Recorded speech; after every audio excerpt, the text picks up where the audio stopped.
Hello again, everybody. Josh Hoover from BTR here, and I wanted to welcome Justin Burns today. This is part of our ongoing BTR Summit video interview series. Justin is the Senior Vice President of Product Management at bswift, and wanted to get him on to talk about some of the things that are going on in this industry. But before Justin introduces himself, I can see that there's a pretty strict dress code at your home office. Is that normal, or because I don't have a jacket, I didn't get the memo. Thanks, Josh. Yes, at bswift, one of our core values is more fun, so it's a pretty relaxed dress code. However, at the Burns home office, that dress code gets a little bit more formal, and so I make sure that I put on a sport coat with my shorts every day. I like it. So tell us a little bit about your role. What do you do for bswift?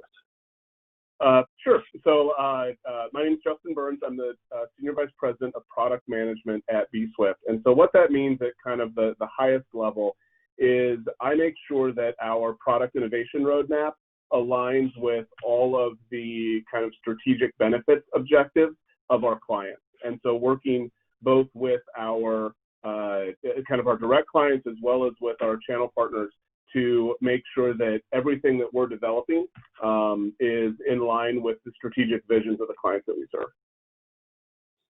Excellent. That's helpful. And our organizations have worked together for years, know each other very well, but we're in a unique environment now. I loved how you said you're part of the innovation team. How is bswift innovating right now? There's a lot going on. So give us some insight on what that looks like.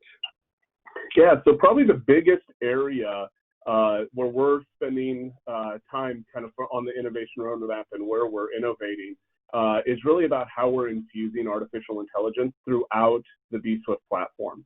And so one of the things that some of our guiding principles from how we're doing that with AI is, first and foremost, we want to make sure that as we evolve, we're able to stay current.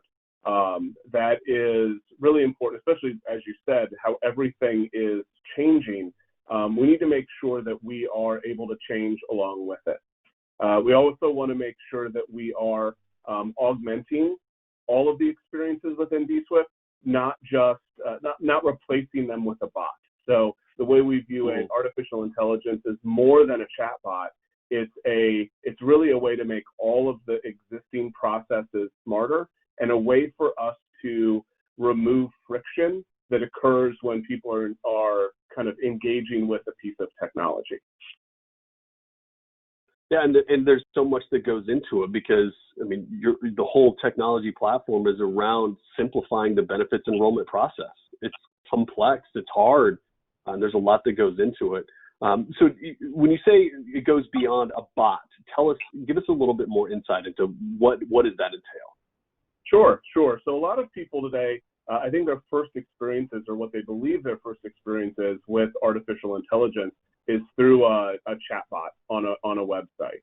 And although that is a great application of artificial intelligence technology, there's a lot more there. So we're using some of the different areas where we're kind of infusing AI is within our security and authentication processes. So using that to evolve beyond just a username and a password to really get into more advanced authentication techniques, whether it's location-based, whether it's kind of attribute-based, so your swipe patterns on a phone, different things like that, so that we can create a safer experience with the bswift platform, as well as a lot with process automation. So using AI to whether it's to completely kind of roboticize repetitive tasks, or to streamline and make those existing tasks more intuitive, so that, again, kind of removing some of that friction with the overall experience. And then where we're probably spending the most time is within our service center. And so what we've realized is we can't replace that human interaction that someone has when they're engaging with their benefits. It's complex, as you said, and sometimes folks will want to talk to someone on the phone and have that reassuring voice help them make their decision. We don't want to take that away and replace it with a robot. Instead, we want to make the service center experience and make sure that that rep, when they're engaging with the user, is able to focus solely on the user themselves and not have to fumble around with technology in order to answer those questions. And so being able to kind of seamlessly transition from a chatbot to an agent-assisted chat to an agent-assistant call, and actually then helping with search and other items, sentiment analysis, et cetera, within the service center experience, so that, again, the rep can really focus on the information and really interacting and engaging with the user instead of the technology at their disposal. And that's, I mean, especially on the service center, that's even more important now with everybody having to enroll off-site. There's not going to be people in front of them to help coach them. So yeah, I'm sure that that's probably getting a little crazy in the service center now too. So where do you see, with everything that's happened and happening and as we progress, where do you see the market, both from a technology perspective, but also from a benefits perspective? Where do you see the market going in the next year or two? I think that that's a great question. And I think the kind of the best in breed selection process or partner selection process that a lot of folks have when they're kind of compiling their benefits ecosystem, that will continue and really expand and introduce a ton of various point solutions, whether that's a sleep aid, or whether that's a diabetes, like a diabetes program, tobacco cessation program. All of these like very, very specific solutions will get integrated into the benefits ecosystem for all of the employers that are out there. And that's going to increase a lot of choice for the employee, which is a great thing, but that makes every decision that much harder. And so I think that's where we're going. And so what's really kind of the end result is a very, very personalized care program for every individual. And that's going to kind of, in order to navigate that, is going to take a really sophisticated kind of hyper-personalized experience to help employees and users find out what's the best program for them, and then how to engage in that program once they understand that. And so that's a lot of what we're focused on, is as our clients come to us with more and more complex ecosystems, how do we help their employees navigate that through really kind of personalized experiences, leveraging a lot of that artificial intelligence that I mentioned earlier. Mm-hmm. Well, I think that's, like you said, it's so important. There's more choices, but that means there's more complex decisions that have to be made and more support that's needed. Exactly. So as we kind of wrap up, what is something that you learned in the last few months that you'd like to share with this audience?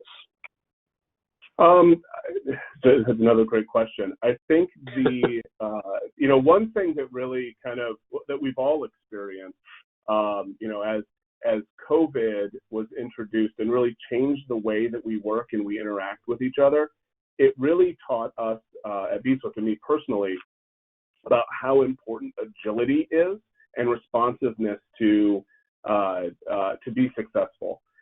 Whether that's kind of business agility, being able to respond to something like, an external pressure like COVID applied to everybody. I mean, we shifted our entire operation from a Chicago-based office to everyone working virtually, including our service center, which is something that if you would have asked me 6 months ago, I'd say we would never be able to do.